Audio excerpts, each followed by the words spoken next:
सच्चे दरबार की बोलिए गुरुदेव महाराज की जय। पकड़ लो हाथ सतगुरु जी, नहीं तो डूब जाएंगे। पकड़ लो हाथ सतगुरु जी, नहीं तो डूब जाएंगे। पकड़ लो हाथ सतगुरु जी, नहीं तो डूब जाएंगे।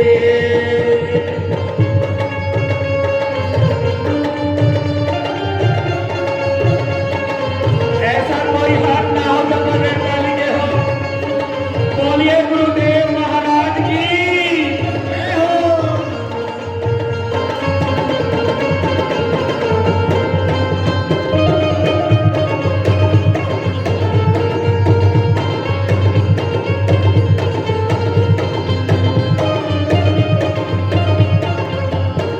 तुम्हारे ही सहारे पे ये दुनिया छोड़ बैठे हैं। तुम्हारे ही सहारे पे ये दुनिया छोड़ बैठे हैं। तुम्हारे ही सहारे पे ये दुनिया छोड़ बैठे हैं। तुम्हारे ही सहारे पे ये दुनिया छोड़ बैठे हैं। ये दुनिया की तरफ देखो, प्रीत कैसे निभाएंगे। पकड़ लो हाथ सतगुरु जी, नहीं तो डूब जाएंगे। हमारा कुछ न बिगड़ेगा, तुम्हारी लाज जाएगी। हमारा कुछ ना बिगड़ेगा, तुम्हारी लाज जाएगी।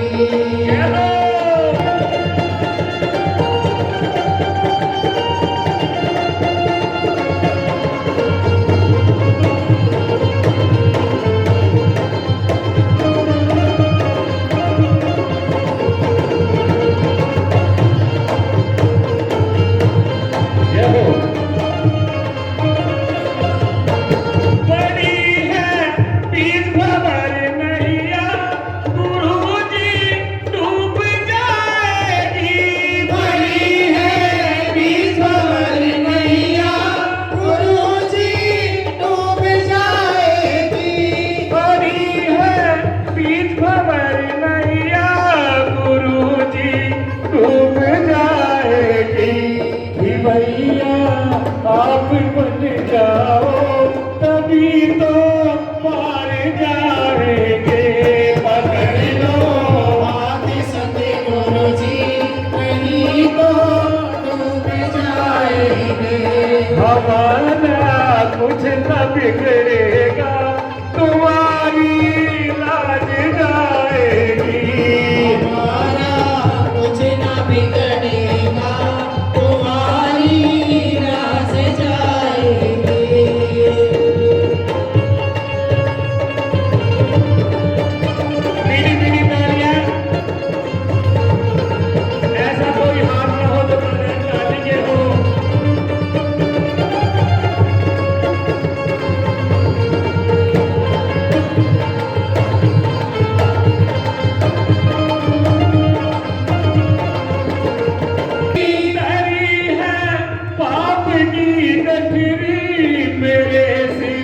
हे बहुत भारी सहारा आप दे दो ना, तभी तो पार जाएगी।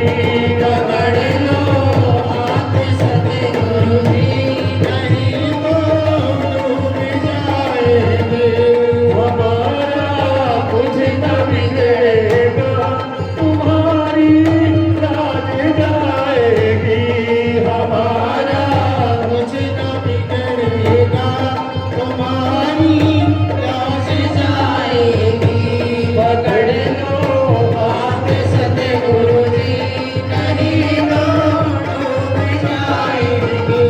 पकड़ लो हाथ सतगुरु जी, नहीं तो डूब जाएंगे।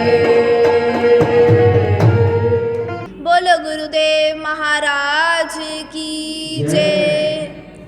सागर से भी अधिक गहराई है जिसकी, हिमालय से भी अधिक ऊंचाई है जिसकी, आसमान से भी अधिक असीमता है जिसकी, और धरती से भी अधिक सहनशीलता है जिसकी, ऐसे मेरे गुरुदेव को शत शत प्रणाम। जय माता की। Life is not merely meant for enjoyment. The enjoyment which we seek, like hanging out with friends, going to the new places, buying new stuffs. But life is far beyond these desires. Living a purposeful, meaningful life is the true meaning of life, which is given by the true soul, by the pure soul, the Guru. जीवन काल में मनुष्य कई बार भटकता है, अनेकों बार भटकता है। उसकी इच्छाएं भी बदलती रहती है कि आज इधर घूमने जाएं, आज उस होटल में जाएं। वह चाहता है उसके पास बहुत सारा धन हो, वैभव हो, लग्जरीज हो।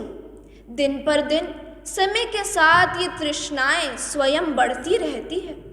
परंतु क्या कभी ये सोचा है कि जो हम ये बाहर जाने के लिए लगे रहते हैं, हम इन वैभव के लिए लगे रहते हैं, क्या यही जीवन का सही सार है? क्या यही सब करना जिंदगी का सही सार है? जो जीवन परमात्मा ने हमें दिया है, इसको ऐसे व्यर्थ करना नहीं चाहिए। गुरुदेव हमें समझाते हैं, हमें सिखाते हैं। गुरु एक ऊर्जा है, एक एनर्जी है, जिसे अपने अंदर बसाना सीखिए, अपने अंदर उसे उतारना सीखिए। क्योंकि इस दुनिया का क्या है, इस संसार का क्या है, ये केवल एक धुएं का महल है जो कभी भी नष्ट हो सकता है, माटी में मिल सकता है। गुरुदेव हमें प्रेम व्यवहार करना सिखाते हैं, वो प्रेम सिखाते हैं जिससे हमें संपूर्ण जगत को जीत सकते हैं। जब हम क्रोधित हो जाते हैं, हम अपने आप को नहीं संभाल पाते, गुस्से में हम अपने आप को कंट्रोल नहीं कर पाते हैं, परंतु एक प्रेम और भाव से हम इस पूर्ण ब्रह्मांड को संभाल सकते हैं, कंट्रोल कर सकते हैं। नम्रता, दूसरों का आदर भाव करके इस जीवन में आगे बढ़ना गुरु हमें सिखाते हैं। कर्म हमारे होते हैं, परंतु मार्गदर्शक गुरु का होता है। उनकी कृपा से हमें सुख की प्राप्ति होती है, हमें फल की भी प्राप्ति होती है। उनके आशीर्वाद से और हमारे सद्कर्मों से हम जीवन में सफल होते हैं। हमारी इज्जत, हमारी शान और हमारी पहचान बनती है, और मेहनत गुरुदेव महाराज की होती है। जय माता की।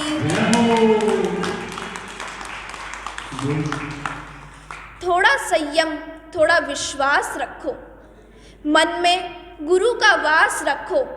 होगा हर परेशानी और दुखों का अंत, होगा हर परेशानी और दुखों का अंत। केवल अपने गुरु पर ही आस रखो।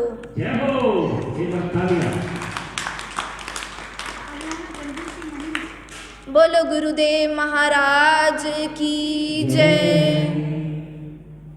बोल जगदियाँ जोता वाली माता तेरी सदाई जय। सुंदर सी गुफा में ज्योत जगमगा रही है, सदियों से जहाँ सारी दुनिया सिर अपना झुका रही है। बोल साचे दरबार की जय। बोल जगदियाँ जोता वाली माता तेरी सलामी है। ये सुरग से नजारे हमें कहीं न देखे होंगे, पल में बदलती देखी किस्मत की रेखा। खोल भंडारे माँ बैठी, खोल भंडारे माँ बैठी, खुशियाँ लुटा रही है सुंदर सी गुफा में ज्योत जगमगा रही है। ये माँ का नाम मिथ्या नहीं जाएगा, खाली नहीं जाएगा। अभी क्या कहा है महाराज जी ने, मन में थोड़ा सा धैर्य हो और मन में थोड़ी सी शांति हो और गुरु के चरणों में विश्वास हो, क्या मिथ्या हो सकता है? कभी भी नहीं। थोड़ा सा देर लग सकती है लेकिन अंधेर नहीं। जो सच्चे मन से जो चाहता है वो अवश्य होता है। देर सवेर की कोई बात नहीं। देखिए समय तो हर चीज़ में लगता है। हमें कुछ हो जाए तो ठीक होने में भी कई दिन लग जाते हैं और कुछ होने में देर नहीं लगती।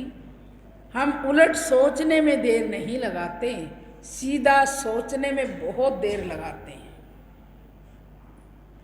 तो माँ की ऐसी कृपा है, जिस पर पकड़ जाए उसका हाथ, जिसको वो पकड़ ले, जिसके हाथ को वो थाम ले, फिर उसकी नाव कैसे डगमगाए, वो तो पार ही पार है। हाथ उसने थाम लिया तो डगमगाने की कोई बात नहीं है। तो इसीलिए हमारा धैर्य, हमारा विश्वास, हमारी शांति यही काम आएगी। अमृत पीना और अमृत ही पिलाना, दो चीज़ सीखनी है। इससे आगे हमें कुछ नहीं सीखना चाहिए। गुरु पर विश्वास, अमृत पीना और अमृत पिलाना, उपकार करना और उपकार करवाना, यही काम करने हैं। यही इसीलिए इंसान आया है। राजा दक्ष ने देखिए अभिमान में क्या खोया और गिरिराज पर्वत ने निरमता में क्या पाया। ये देवों की बात है। राजा दक्ष ने घोर तपस्या की और ऐसी घोर तपस्या की कि माँ ने उनके सामने आना पड़ा और उन्होंने कहा कि माँ ने कहा कि क्या चाहिए, क्यों मुझे बुलाया? कहने लगा माँ मुझे चाहिए, मेरा इच्छा, जो मेरी इच्छा है वो वर मुझे दीजिए। क्या इच्छा है तुम्हारी? कहने लगे माता मैं चाहता हूँ कि आप मेरी पुत्री के रूप में मेरे घर में जन्म लें और मुझे सौभाग्य मिले कि आपका पिता बनने का। क्या अच्छा? माँ मुस्कुराई, हल्की सी मुस्कुराई, कहने की अच्छा तथास्तु कोई। फिर लेकिन एक बात होगी, क्या? जब भी तुम मेरा निरादर कर दोगे, मुझे भूल जाओगे या घर से निकाल दोगे, कहा कि ऐसा कभी नहीं होगा माँ, आप आइए तो एक बार मेरे घर में। और ऐसा ही हुआ। घर में माता ने जन्म लिया, सती रूप में, सती नाम रखा गया।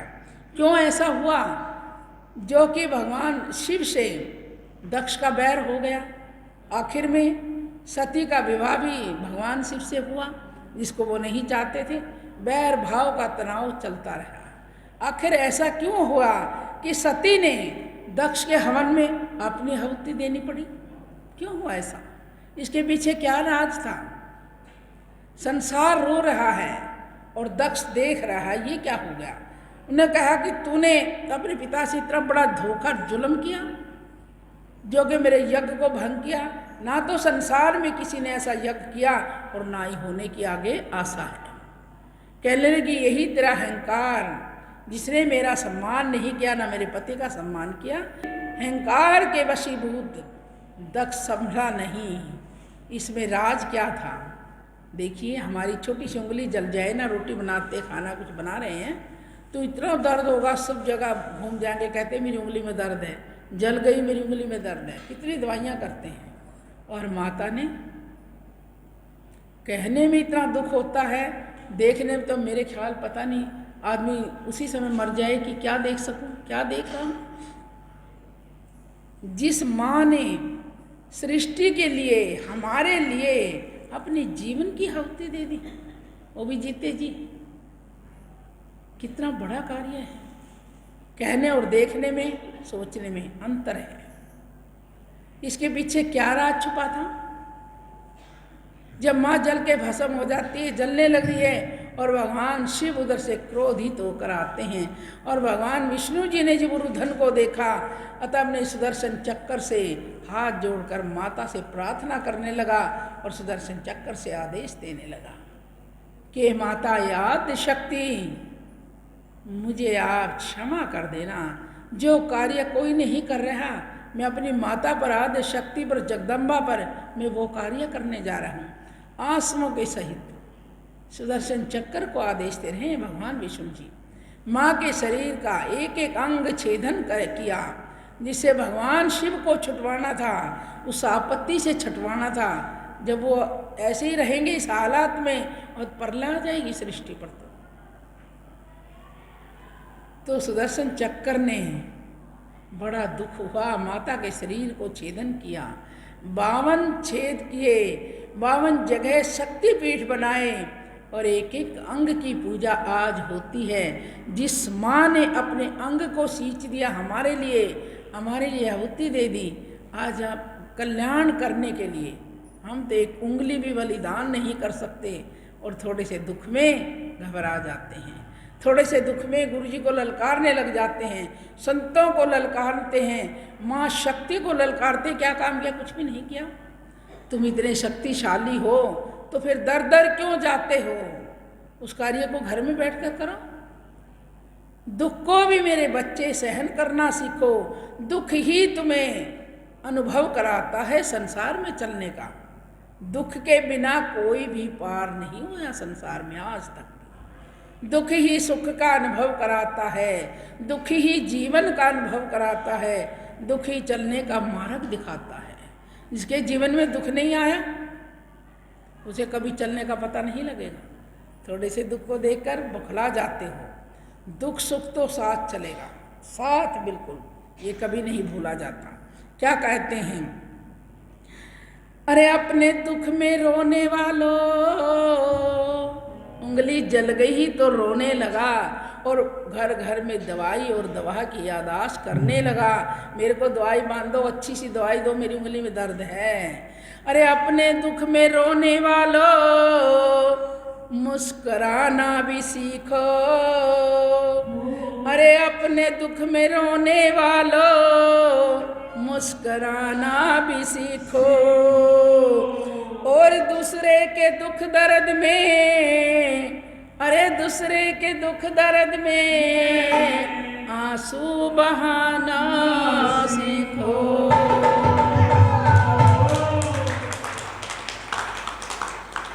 अपना दुख तो तूने रो लिया, सामने वाले का दुख नहीं देखा। वो क्या मिट्टी का है?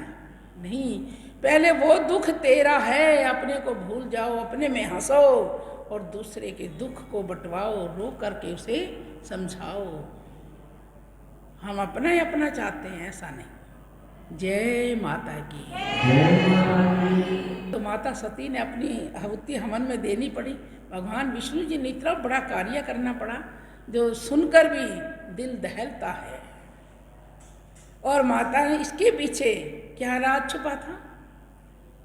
नहीं, माता के एक एक अंग जाकर के देश का कार्य करे, उन्नति करे, मेरे भक्तों को शिक्षा दे, और जितना ये मानेंगे उतने इनके कार्य सफल होंगे, ये आगे बढ़ेंगे, इनके अंदर संस्कृति बढ़ेगी, अच्छे संस्कार बढ़ेंगे। माँ ने अपने को अपने जीवन से प्रेम नहीं किया, अपने संसार से प्रेम किया है। ये कारण था माता सती का, ये कारण था। जय माता की, जय माता की।